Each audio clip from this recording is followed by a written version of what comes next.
आप सभी को मेरा प्यार भरा नमस्कार। आज हम बात कर रहे हैं HbNc फॉर्म कैसे भरा जाता है। तो इस वीडियो को आप शुरू से अंत तक देखें, पूरे फॉर्म को समझें और ज़्यादा अच्छा होगा कि फॉर्म की एक कॉपी आप अपनी आंखों के सामने रखें और वीडियो को देखते जाएं, और जिससे कि एक एक कॉलम आपको अच्छी तरह से समझ में आ जाएगा। कई आशाओं को इस फॉर्म को भरने में दिक्कत होती है, इसलिए हमने सोचा क्यों न इस फॉर्म को एक एक कॉलम को आपको भरना सिखा दें, ताकि जब भी आपको ज़रूरत महसूस हो तो आप इस वीडियो को देख के अपनी गलती का सुधार कर सकते हैं और अच्छी तरह से इस फॉर्म को भर सकते हैं। तो बात करते हैं HbNc की। HbNc का फुल फॉर्म होता है होम बेस्ड न्यूनेटल केयर, यानी कि गृह आधारित नवजात शिशु की देखभाल। तो आशा सहयोगिनियों के लिए गृह आधारित नवजात शिशु देखभाल प्रपत्र किस प्रकार भरेगी तो देखें, और मेरे इस चैनल को आप सब्सक्राइब भी करें, क्योंकि मैं ऐसे ही वीडियो आपके लिए लगातार बनाता रहूँगा अलग अलग टॉपिक्स पे, जो आशाओं के रात दिन काम में आने वाली चीज़ें हैं उनके ऊपर मैं वीडियो बनाऊंगा।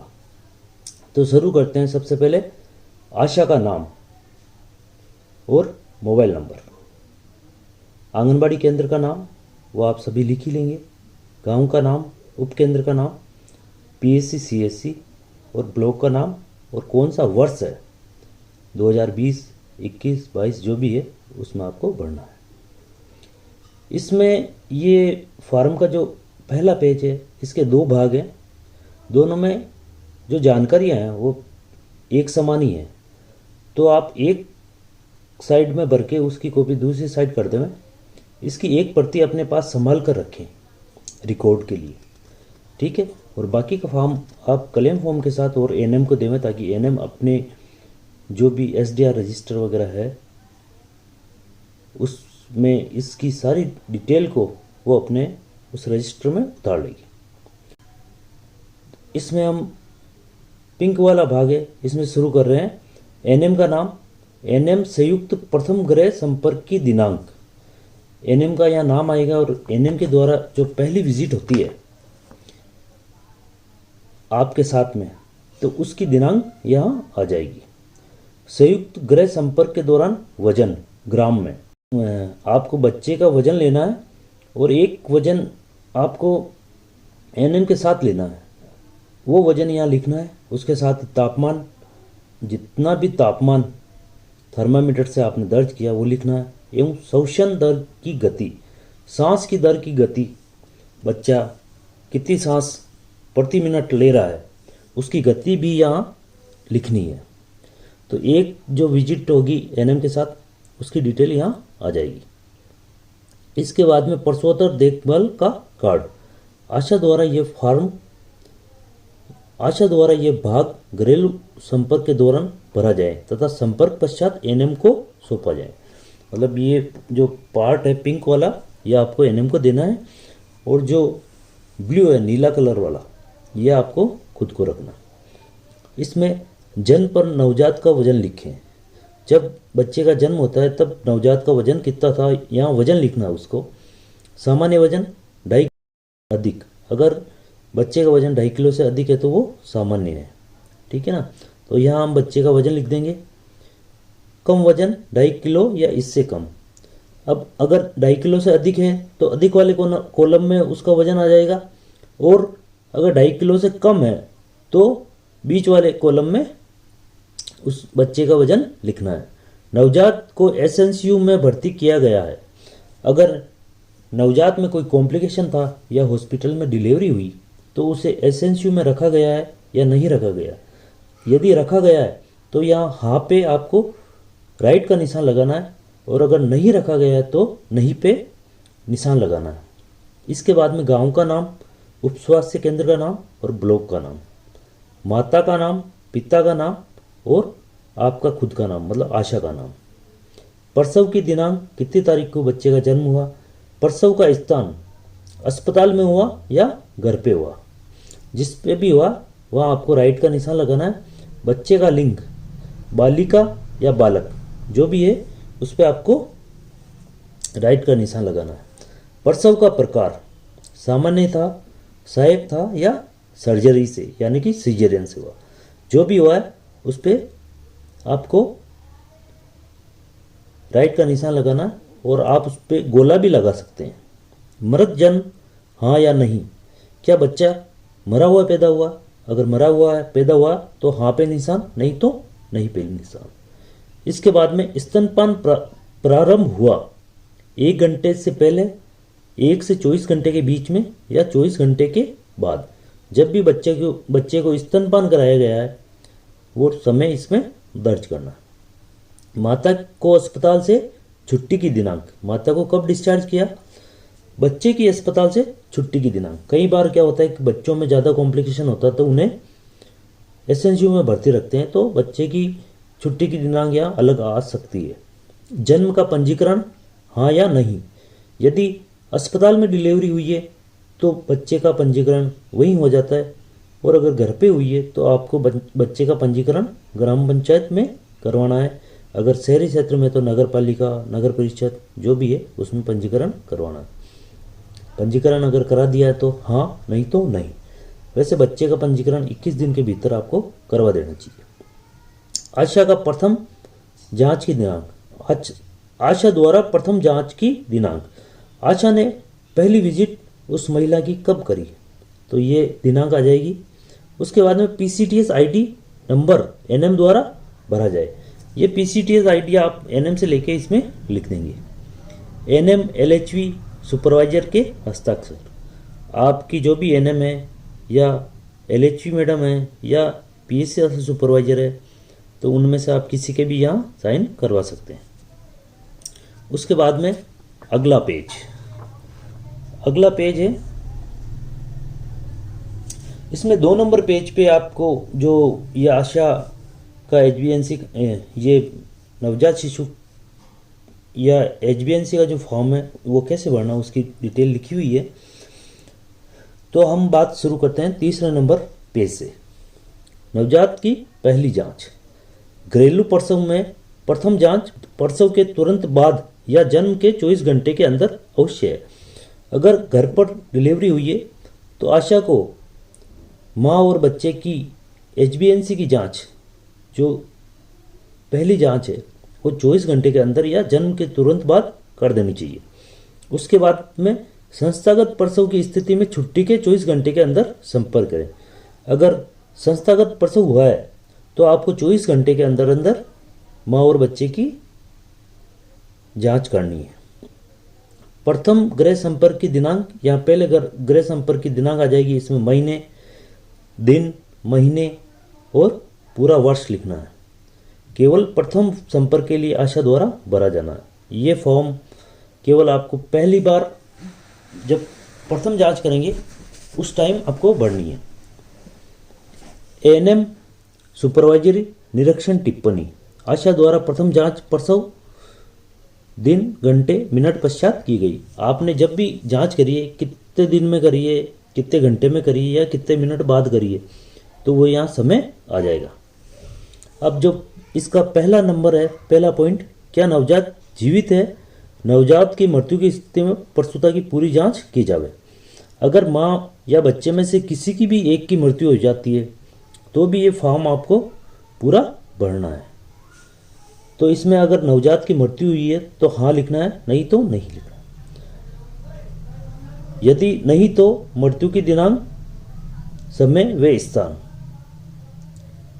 ठीक है, अगर मृत्यु हुई है तो मृत्यु की दिनांक, समय कितने बजे हुई है और स्थान कहाँ हुई है। मृत्यु की सूचना कारण सहित चिकित्सा अधिकारी को बताएं। 2 नंबर है, क्या नवजात समय से पूर्व प्रीटर्म जन्मा है। जैसा कि एलएमपी से हम डेट निकालते हैं कि समय पूर्व जन्म हुआ है या सही समय पे जन्म हुआ है। तो अगर समय से पहले जन्मा है, मतलब 8 माह 14 दिन के पहले अगर बच्चे का जन्म हुआ है तो वो समय से पहले है, और उसके बाद में हुआ तो यहाँ नहीं पे आपको राइट का निशान लगाना। क्या माता जीवित है? माता की मृत्यु की स्थिति में नवजात की पूरी जांच की जावे। यदि माता जीवित है तो हाँ, नहीं है तो नहीं पे। यदि नहीं तो मृत्यु की दिनांक, समय व स्थान यहाँ आपको लिखना है। क्या माँ को निम्न में से कोई समस्या है? यदि हाँ तो तुरंत रेफर करें। पहले जांच के समय अगर माता को अत्यधिक रक्तस्राव, खून बहना हाँ है तो रेफर करना, अगर नहीं है तो नहीं करना। अचेत या बेहोश है, दौरे आ रहे हैं, यदि हाँ है तो आपको रेफर करना है और नहीं है तो आपको रेफर नहीं करना है। नवजात को जन्म के तुरंत बाद क्या पिलाया गया? विवरण लिखें। अगर स्तनपान कराया गया है तो स्तनपान लिखें, और यदि उसके अलावा कोई अन्य पदार्थ उसको दिया है तो वो चीज़ लिखें। नवजात को जन्म के बाद किस समय, नवजात को 6 नंबर पे है, नवजात को जन्म के बाद किस समय प्रथम बार स्तनपान कराया गया है? प्रसव के कितने घंटे या कितने मिनट के पश्चात उसको स्तनपान कराया गया है, वो लिखना है आपको। 7वां नंबर है, नवजात स्तनपान किस तरह से कर रहा था? आराम से पी रहा था या मुश्किल से, या स्तनपान नहीं कर पा रहा था? जो भी स्थिति हुई है आपको इस पे राइट का निशान लगाना। शिशु के स्तनपान नहीं कर पाने की स्थिति में चम्मच से माँ का दूध दिया जा रहा है, चम्मच से ऊपर का दूध दिया जा रहा है, शिशु किसी भी प्रकार से आहार नहीं ले पा रहा है, इनमें से जो भी है उस पर आपको निशान लगाना है। क्या माता को स्तनपान से संबंधित समस्या है? यदि हाँ तो माता को स्तनपान कराने में आ रही समस्या के निदान हेतु सहयोग करें। यदि हाँ पे आपने निशान लगाया है तो जो भी समस्या है वो यहाँ आपको लिखनी है। यदि हाँ तो समस्या लिखें, ठीक है ना, और नहीं है तो कोई ज़रूरत नहीं है। उसके बाद में इस भाग का दूसरा भाग है, नवजात का तापमान बांह से नीचे, बगल से नवजात का तापमान लेना है। इसमें आपको फ़ारेनहाइट या सेंटीग्रेड, जिसमें भी आपने तापमान लिया है उस पर निशान भी लगाना है। वैसे आशाओं को फ़ारेनहाइट में तापमान लेने का बताया जाता है क्योंकि वो बहुत ही सरल विधि है। नवजात की आंख सामान्य है, सूजी हुई है या पस आ रहा है, जो भी है उस पर लिखें। नवजात की नाभिनाल, नवजात की नाभिनाल से खून बह रहा है तो साफ धागे से पुनः बांधे। यहाँ पे नाभिनाल साफ है, सूखा है, नाभिनाल से खून बह रहा है, नाभिनाल लाल है अथवा मवाद आ रहा है, जो भी है आपको इस पे गोला लगाना है। वजन कितने किलो का है? वैसे अगर आप तीसरे दिन जा रहे हो तो इसमें वजन की ज़रूरत नहीं पड़ती है, क्योंकि ये फॉर्म तो आपको पहली जांच 24 घंटे के अंदर अंदर ही भरना है।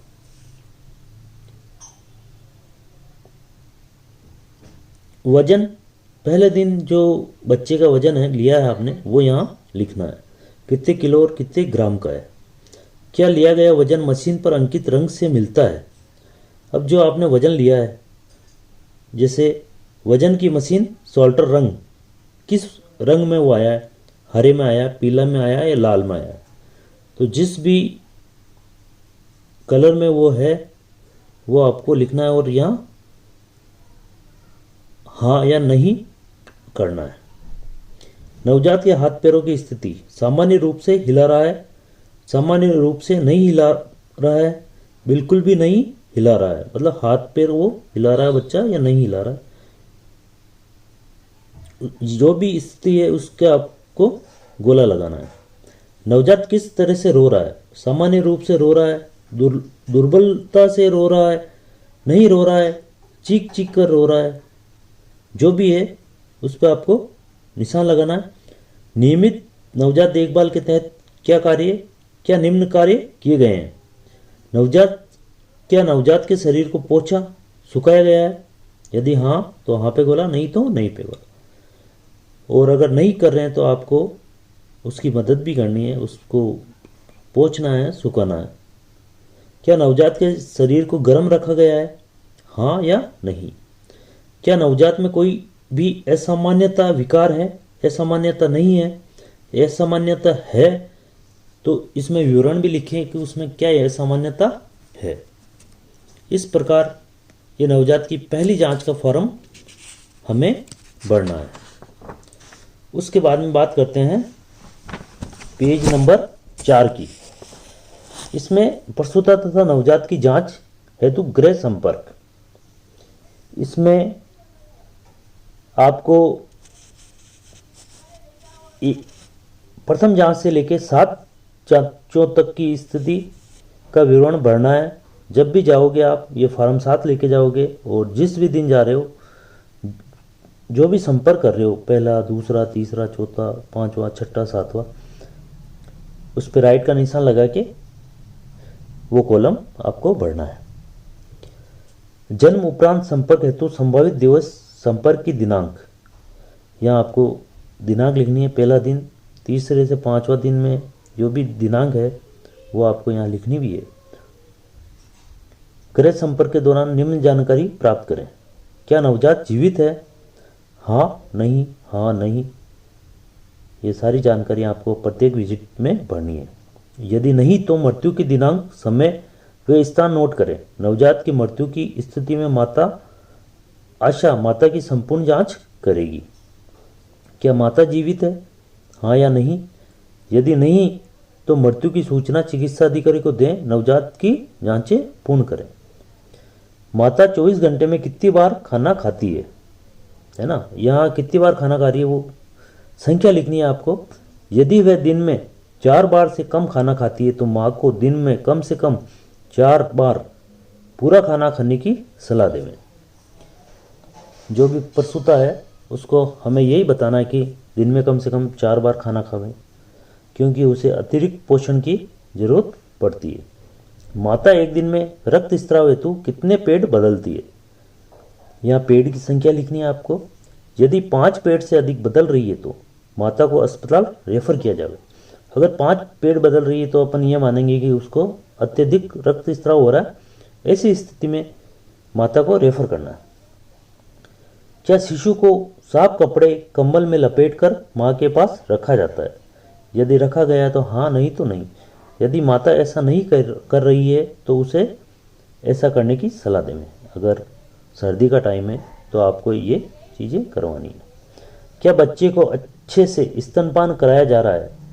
भूख लगने पर या 24 घंटे में कम से कम 10 से 12 बार, ये 7 से 8 बार लिखा हुआ है ना, इसको तो आप 10 से 12 बार करें। यदि ऐसा नहीं है तो माता को ऐसा करने के लिए सलाह दें। 7वां नंबर है, क्या नवजात लगातार रो रहा है या दिन में 6 से कम बार मूत्र त्याग कर रहा है? अगर 6 से कम बार मूत्र त्याग कर रहा है तो इसका मतलब है कि वो प्रॉपर दूध नहीं पी रहा है। ऐसी स्थिति में माता को सलाह दे कि हर 2 घंटे में वह नवजात को स्तनपान करावें। अगले दिन दोबारा जांच करें। यदि स्थिति में परिवर्तन नहीं है तो शिशु को रेफर करें।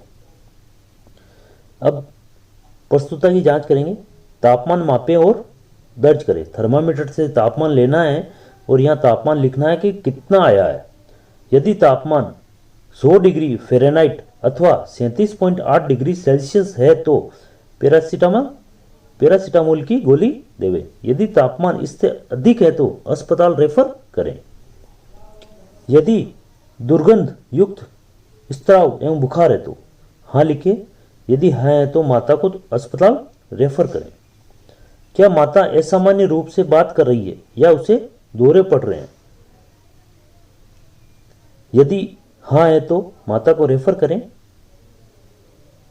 क्या माता को प्रसव के बाद दूध नहीं आया है या उसे ऐसा लगता है कि उसे दूध कम आ रहा है? यदि हाँ है तो नवजात को बार बार स्तनपान कराने हेतु माता को प्रेरित करें एवं स्तनपान के सही तरीके व लगाव के बारे में सिखाएं। क्या कटे फटे निप्पल स्तन से दर्द या अत्यधिक भरे स्तन है? यदि हाँ है तो यदि कटे फटे निप्पल है तो माता को स्तन साफ रखने व स्तनों पर चिकनाई लगाने के लिए सलाह देवें। वो खुद का दूध ही स्तनों पर लगा लेवें। यदि स्तन पर लालिमा, चमकीले, सूजे हुए, खुजली आदि है तथा ऐसी स्थिति लगातार है तो अस्पताल रेफर करें। यदि स्तन अत्यधिक भरे, सूजे हुए हैं तो माता को सलाह दें कि वह नवजात को स्तनपान करावे तथा अतिरिक्त दूध को स्तन से खाली कर दें तथा माता को स्तन से दूध निकालने का तरीका सिखाएं। यदि स्तन तने हुए हैं तो मालिश तथा गर्म सेक करने से आराम मिलेगा। यदि माता को इस स्थिति में बुखार है तो उसे अस्पताल रेफर करें। अब नवजात की जांच, क्या आंख सूजी हुई है या आंखों से मवाद आ रहा है? यदि हाँ है तो, यदि मवाद पस आ रहा है तो आंखों की ट्यूब लगाने की सलाह दें। यदि नहीं है तो कोई दिक्कत नहीं है। इसमें जो भी स्थिति है उसके ऊपर आप गोला लगाएंगे। वजन ग्राम में अंकित करें, जैसे 2 किलो 500 ग्राम है, 2 किलो 800 ग्राम है, वो आपको वजन लिखना है। यदि नवजात का वजन बढ़ नहीं रहा हो तो उसे पास के चिकित्सा संस्थान पर नवजात शिशु देखभाल इकाई में रेफर करें एवं अतिरिक्त संपर्क करें। ठीक है। उसके बाद में तापमान फ़ारेनहाइट या सेंटीग्रेड में बच्चे का तापमान लेना आपको। यदि शिशु का तापमान 97 डिग्री फ़ारेनहाइट 36.1 डिग्री से कम हो तो कमरे का तापमान बढ़ाकर शिशु के तापमान को सामान्य करने की कोशिश करें। माँ शिशु को अपने से चिपका कर रखें, बार बार स्तनपान करावें एवं शिशु को गर्म कपड़ों में लपेट कर रखें। यदि शिशु का तापमान 95.9 डिग्री फ़ारेनहाइट या 35.5 डिग्री सेल्सियस से कम हो तो उपरोक्तानुसार सलाह देवें एवं शिशु के सामान्य तापमान आ जाने पर शिशु को साफ कपड़े में लपेट कर रखने की सलाह दें। यदि फिर भी तापमान सामान्य नहीं होता तो रेफर करें। यदि शिशु का तापमान 98.6 या 37.2 डिग्री सेल्सियस से अधिक हो तो अन्य खतरों के लक्षण जांचें एवं शिशु को 1/4 चम्मच पैरासीटामोल देकर निकट के एसएनसीयू या एनबीएसयू पर रेफर करें। इसमें जो 99 डिग्री फ़ारेनहाइट लिखा हुआ है इसको 98.6 कर लें। सांस की दर अंकित करें। अब यहाँ बच्चे की सांस की दर गिन के यहाँ आपको लिखनी है। प्रति मिनट 60 से ज़्यादा होने पर नवजात को रेफर करें। यदि श्वसन दर 60 या 60 से अधिक है तो इसका मतलब एक बच्चे में संक्रमण है, उसे तुरंत प्रभाव से रेफर किया जाना चाहिए। आंखों में अथवा त्वचा पर पीलापन, यदि हाँ, यदि पीलिया जन्म के प्रथम दिन या पीलिया जन्म के 14 दिन तक रहे, ऐसी स्थिति में नवजात को न्यूबॉर्न स्टेबलाइजेशन यूनिट अथवा एसएनसीयू हेतु रेफर करें। क्या नवजात को बीसीजी का टीका लगाया गया है, हाँ या नहीं? हाँ। यदि नहीं तो अपने स्तर पर जल्द से जल्द टीका लगवाएं। क्या नवजात को पोलियो ओपीवी की खुराक पिलाई गई है? यदि नहीं तो अपने स्तर पर जल्द से जल्द टीका लगवाएं। क्या नवजात को हेपेटाइटिस बी 0 का टीका लगाया गया? हाँ। यदि नहीं तो अपने स्तर पर जल्द से जल्द टीका लगवाएं। ये सारे टीके उसको जन्म के समय ही, अगर चिकित्सा संस्थान पर जन्म हुआ तो लगा दिए जाते हैं। संक्रमण सेप्सिस के लक्षणों की जांच।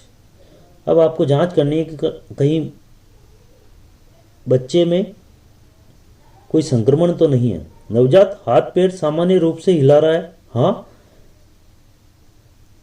हाँ है तो कोई दिक्कत नहीं है, नहीं है तो आपको कार्रवाई करनी पड़ेगी। नवजात सामान्य रूप से स्तनपान नहीं कर रहा है, हाँ या नहीं? यहाँ अगर हाँ आता है तो ये बच्चे के लिए विकट स्थिति है, नहीं है तो कोई दिक्कत नहीं। नवजात दुर्बलता से रो रहा है, हाँ या नहीं? नवजात का पेट फूला हुआ है अथवा उल्टियाँ हो रही है, हाँ या नहीं? जो भी है उस पर गोला लगाएं।